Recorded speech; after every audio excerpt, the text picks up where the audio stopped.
Masih di Sapa Indonesia Malam bersama saya Friska Clarissa. 3 hari lagi Indonesia akan menggelar pemungutan suara pemilu 2024 pada Rabu 14 Februari. Petugas kelompok penyelenggara pemungutan suara menjadi ujung tombak pelaksanaan pemungutan suara. Pada pemilu ini, saudara, akan ada 5,7 juta petugas KPPS yang mengawal langsung pemungutan dan penghitungan suara. Mereka tersebar di 820.161 TPS atau 7 orang yang bertugas di setiap TPS. Menjadi petugas KPPS bukan pekerjaan ringan. Di 2019, kita lihat tercatat bahwa 894 petugas KPPS meninggal dunia terkait proses pemungutan dan penghitungan suara. Sementara jumlah petugas KPPS yang sakit mencapai 5.175 orang. Apa antisipasi dan langkah mitigasi agar tragedi kematian ratusan anggota KPPS pada pemilu 2019 tidak terulang di pemilu 2024? Kita bahas setelah tayangan berikut ini.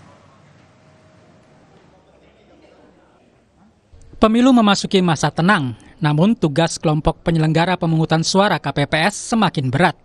Mereka harus memastikan seluruh proses saat dan pasca pemungutan suara berjalan dengan baik. Salah satunya dijalani Timotius Kunino, anggota KPPS di Desa Teba, Kabupaten Timur Tengah Utara, NTT. Timotius juga menjadi anggota KPPS pada pemilu 2019.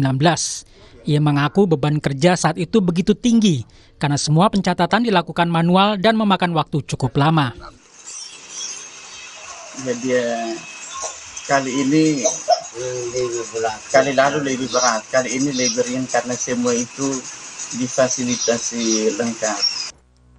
Lain cerita Indra, dia kehilangan ayahnya Asmantara yang meninggal saat menjadi anggota KPPS pemilu 2019 di Bekasi, Jawa Barat.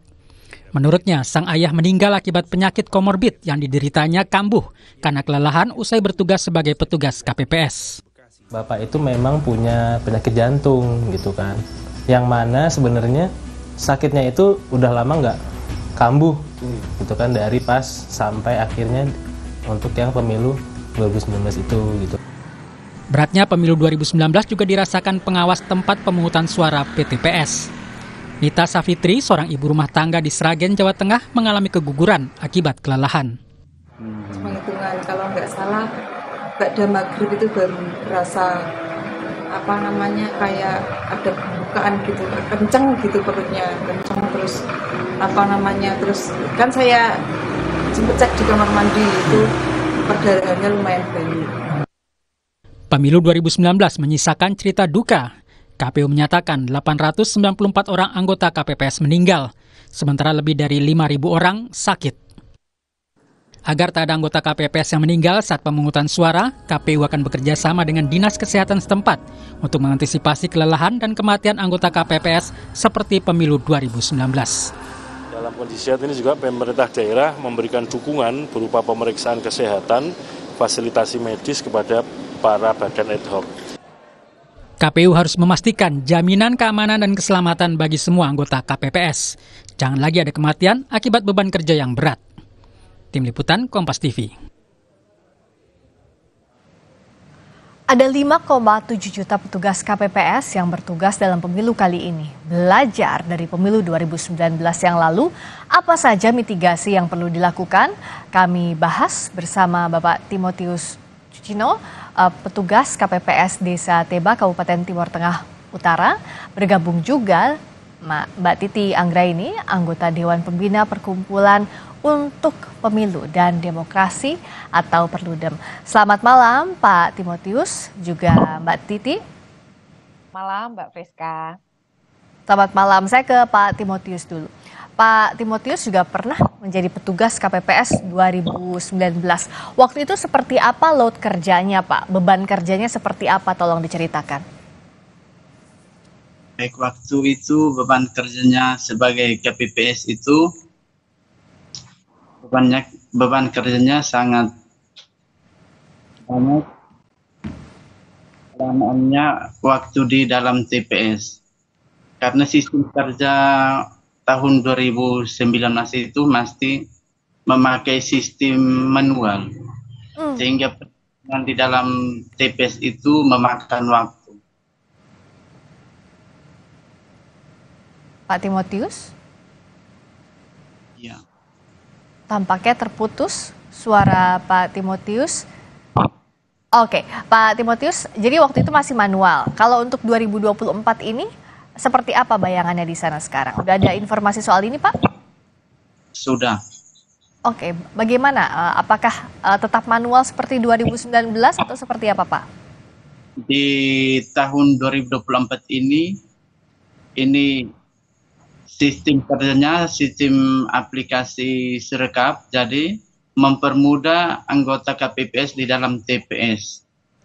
Oke, jadi ada Sirekap dianggap lebih memudahkan ya. Nah, itu jam kerjanya sebagai bayangan Pak Timotius dari jam berapa sampai jam berapa? Lalu tugas petugas KPPS itu seperti apa?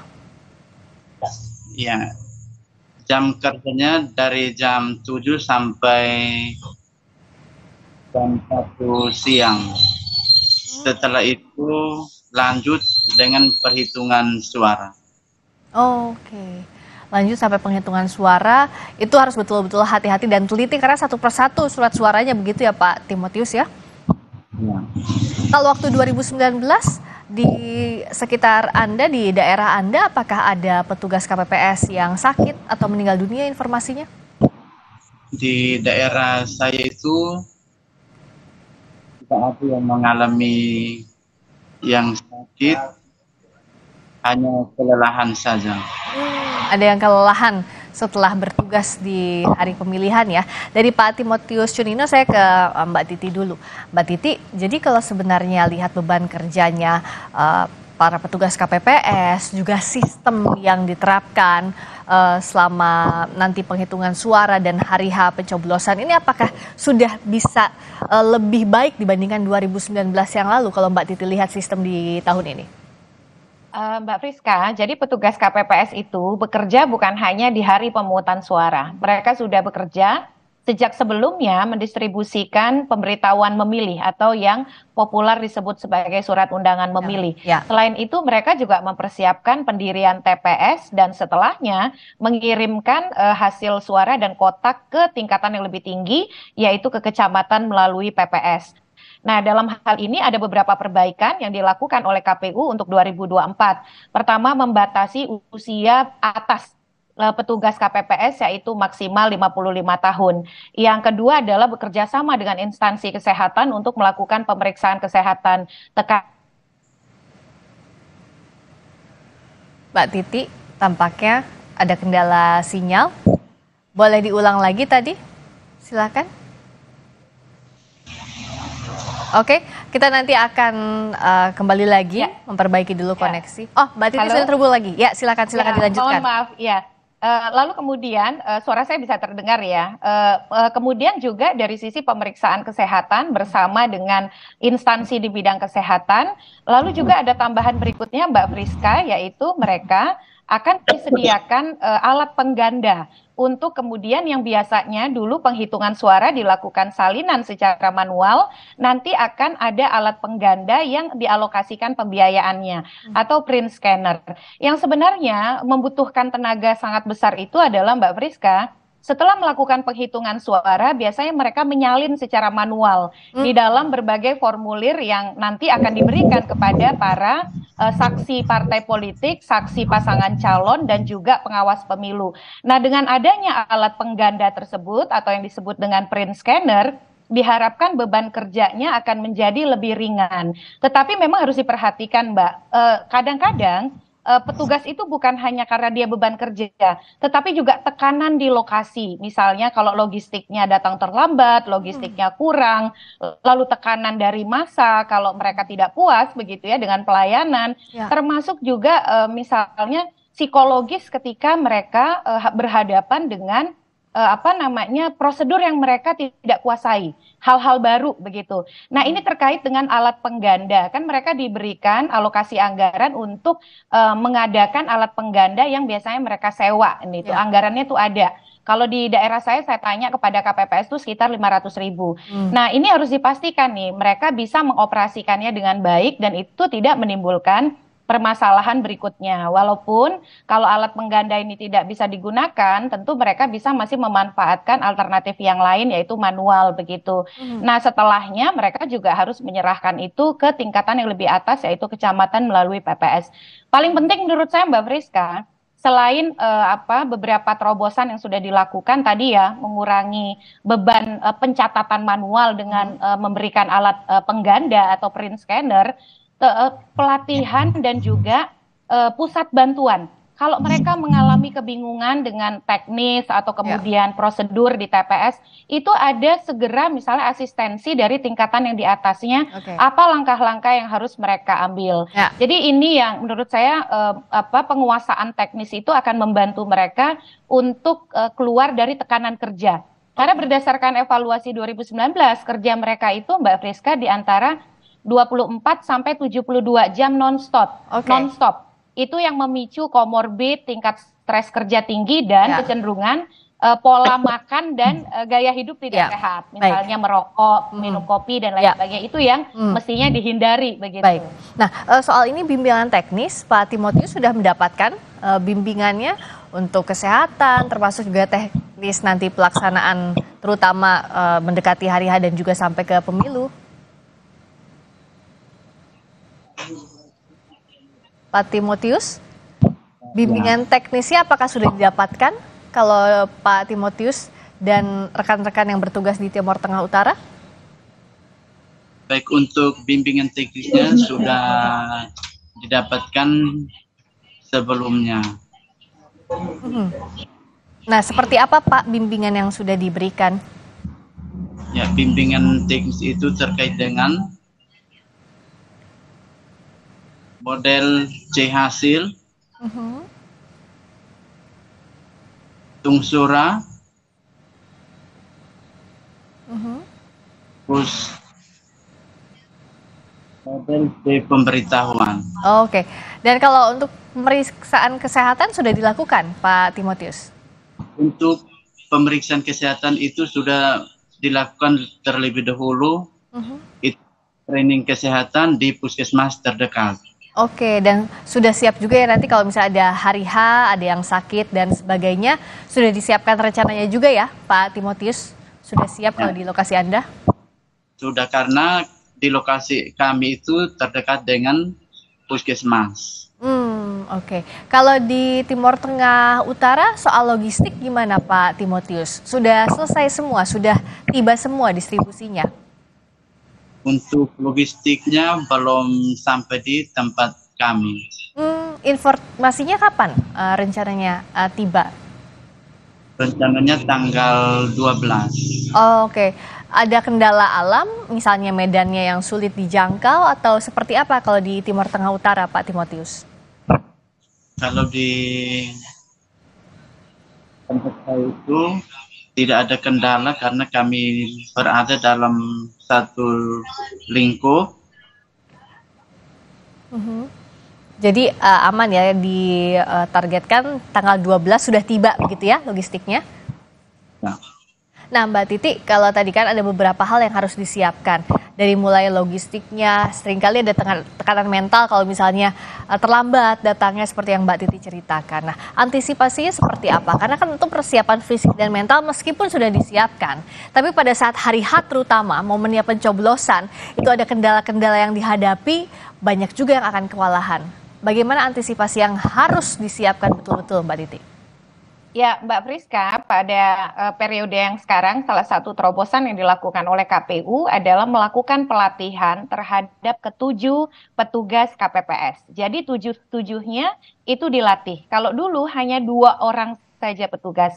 Nah, oleh karena itu kerjasama tim di antara anggota KPPS perlu baik. Misalnya saling memperhatikan kalau ada indikasi yang sudah mulai kelelahan, dan distribusi kerja itu juga sudah mulai saya perhatikan di buku panduannya itu mencoba untuk mendistribusikan dengan baik begitu ya. Jadi saling bekerja dalam satu tim yang menopang satu sama lain, saling memperhatikan beban kerja itu juga diperlukan. Termasuk Mbak pola kerja yang sehat ya. Misalnya jangan kemudian terlalu kan disarankan untuk tidak merokok selama proses ya, untuk tidak mengganggu misalnya kondisi kesehatan dan juga kemudian menjaga sirkulasi udara. Jadi kalau misalnya yang berada dalam ruang itu bagaimana sirkulasi udaranya bagus, dan termasuk juga kalau TPS seperti di TPS saya 2019 waktu saya mencoblos pada waktu itu, sorry di sebelumnya ya, itu lokasinya itu agak di gang sempit gitu ya, dan lokasinya agak mohon maaf itu ada seperti kandang begitu ya, yang situasi udaranya juga kurang sedap dan lain sebagainya. Nah itu mungkin perlu diperhatikan, termasuk juga menjaga pola tidur, pola makan, untuk tidak lupa sarapan ya, dan istirahat yang cukup di malam sebelumnya. Jangan terlalu kemudian bekerja di luar batas yang normal. Karena kadang-kadang ini Mbak yang membuat tekanan gangguan kesehatan itu begadang.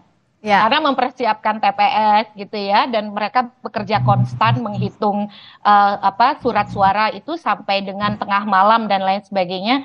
Jadi saling mendukung di antara anggota KPPS untuk memperhatikan satu sama lain, menjaga pola makan dan juga istirahat yang cukup itu menjadi diperlukan. Termasuk tadi supaya tidak mengalami tekanan kerja, bagaimana petugas yang ada di atasnya, misalnya tingkat desa atau kelurahan atau kecamatan, kalau ada pertanyaan atau kendala prosedur teknis di lapangan yang memerlukan bantuan, itu responnya bisa cepat gitu ya. Sama harapannya tentu saja peserta pemilu jangan memprovokasi dengan kemudian para warga pendukung juga memperhatikan kondusivitas. Karena sukses tugas KPPS itu juga sukses kita bersama. Iya, betul. Secara teknis juga sama-sama menjaga kondusivitas begitu ya Mbak Titi ya. Karena kita sama-sama menjaga proses pemilu. Soal kurang tidur kayaknya kami yang di TV juga siap-siap nanti akan kurang tidur ya saat tugas pemilu. Nah, bicara soal jam istirahat Pak Timotius, ini sudah diimbau pasti ya, sudah disarankan.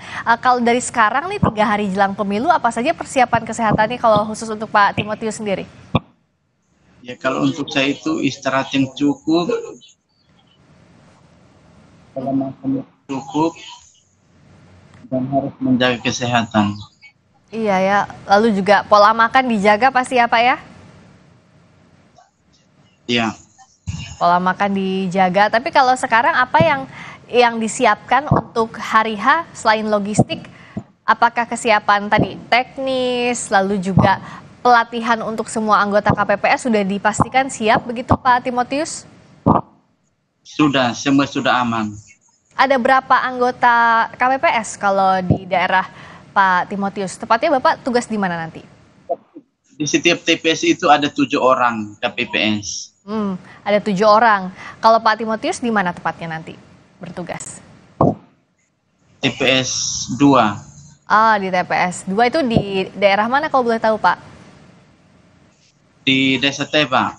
Di Desa Teba. Tadi kalau kata Mbak Titi kan sekarang tahun ini semuanya ikut pelatihan. Nah kalau di TPS Bapak juga 7 orang anggota petugas KPPS sudah dilatih juga ya Pak, tidak hanya Pak Timotius saja? 7 orang KPPS itu ikut pelatihan semua. Oke, jadi Mbak Titi kalau dari catatan tadi berarti ya sudah disiapkan semaksimal mungkin. Termasuk jangan sampai misalnya di satu TPS lengkap fasilitasnya, yang lainnya tidak, ada kekurangan tadi seperti yang Mbak Titi bilang, menyalin satu persatu itu kan itu yang membuat kelelahan, atau tidak tersedia print scanner misalnya yang seharusnya ada. Ini bagaimana, siapa yang bisa mengawasi ini dan siapa yang bisa hands on kalaupun saat hari H terjadi kekurangan? Ya, pertama Mbak Friska, karena kebetulan saya sedang memantau pemilu di Kuala Lumpur, Malaysia, yang juga penting dikuasai oleh para petugas kita mengetahui klasifikasi atau kategorisasi pemilih. Jadi pemilih itu kan ada 3 ya, ada daftar pemilih tetap yang masuk DPT, ada DPTB yang itu pemilih pindahan, dan ada DPK, daftar pemilih khusus yang tidak terdaftar di DPT tapi bisa menggunakan KTP elektronik dan memilih di TPS sekitar wilayah domisili berdasarkan KTPL. Ini petugas jangan sampai bertukar-tukar, karena saya melihat misalnya ada beberapa motif dia sebenarnya tidak berhak untuk memilih tetapi memaksakan dengan alasan perlindungan hak konstitusional warga negara dan lain sebagainya. Nah, itu yang perlu diwaspadai dan diantisipasi karena di undang-undang kita disebutkan kalau ada warga negara yang tidak mempunyai hak pilih lantas menggunakan hak pilih itu bisa menimbulkan pemungutan suara ulang. Nah, pengetahuan seperti ini perlu disampaikan dengan baik kepada para petugas sehingga tidak ada lagi hoaks yang beredar misalnya bisa memilih di seluruh TPS di Indonesia asalkan punya KTP elektronik. Itu hoax. KTP elektronik hanya bisa digunakan bagi yang mereka belum terdaftar yaitu di TPS di domisili hukum sesuai KTP elektronik. Jadi kalau TPS domisili hukumnya contoh saya KTP-nya di Pamulang, maka hanya bisa menggunakan hak pilih di Pamulang. Nah, yang kedua, mengantisipasi misalnya kalau ada keterlambatan, kekurangan logistik atau kendala dengan ketersediaan perlengkapan pemungutan penghitungan suara, koordinasinya itu harus jelas. Kepada siapa, dengan siapa, dan responnya itu harus diberikan dengan segera. Kalau hari ini misalnya Pak Timotius nanti mungkin juga bisa menyampaikan, mereka itu sudah mulai menyiapkan yang disebut dengan tadi alat pengganda ya atau print scanner begitu. Nah, kalau memang tidak ada itu dimungkinkan Mbak untuk menggunakan secara manual. Tetapi identifikasi masalah ini harus bisa dikumpulkan dari sekarang dan kalau kemudian mereka menghadapi tantangan atau hambatan teknis, koordinasi dengan PPS dan PPK-nya juga harus baik. Jadi di atas mereka ini kan ada panitia pemungutan suara di tingkat Mbak Titi, tampaknya terputus lagi koneksinya. Mbak Titi, masih bisa mendengar saya? Oke, terputus tampaknya. Terakhir kalau Pak Timotius, sampai nanti ke hari H, 14-15 Februari, 14 Februari terutama saat pemungutan suara, sudah disiapkan semuanya ya Pak Timotius, Bapak dan juga anggota KPPS lain sudah menerima semua informasi dengan baik, termasuk pelatihannya juga ya Pak Timotius? Ya, sudah. Oke, jadi sudah siap. Mbak Titi sudah bergabung lagi tampaknya. Singkat saja terakhir untuk penutup. Ya, saya kira KPU perlu kemudian memastikan kembali bahwa semua perlengkapan pemungutan penghitungan suara sudah terdistribusi dan crisis center ya, kemana mereka harus menghubungi kalau mereka ada kendala di lapangan. Jadi ini yang menurut saya perlu dipersiapkan betul-betul sambil menunggu hari H, para petugas KPPS membaca kembali buku panduan yang sudah disiapkan oleh KPU. Sama saya titip pesan Mbak Friska, pelajari betul soal kategori suara sah dan suara tidak sah. Jangan sampai bingung, karena kalau bingung nanti bisa membuat suara pemilih menjadi tidak berharga. Kenali 16 variasi suara sah yang diberikan oleh pemilih agar kita tidak kemudian tergelincir mengkategori suara sah sebagai suara tidak sah. Karena ujung tombak dari suara rakyat ada pada KPPS. Ujung tombak suara rakyat di petugas KPPS disiapkan dengan baik Pak Timotius dan kawan-kawan. Semoga lancar nanti pelaksanaannya Pak Timotius Cunino, petugas KPPS Desa Teba, Kabupaten Timor Tengah Utara, dan Mbak Titi Anggraini, anggota Dewan Pembina Perkumpulan untuk Pemilu dan Demokrasi atau Perludem. Terima kasih, selamat malam. Berikutnya saudara, kami kembali dengan informasi masih soal persiapan jelang pemilu di Gorontalo. Warga berjalan kaki 12 jam memikul logistik pemilu ke daerah terpencil. Jalan kaki dilakukan karena akses yang sulit dilalui oleh kendaraan bermotor. Sesaat lagi.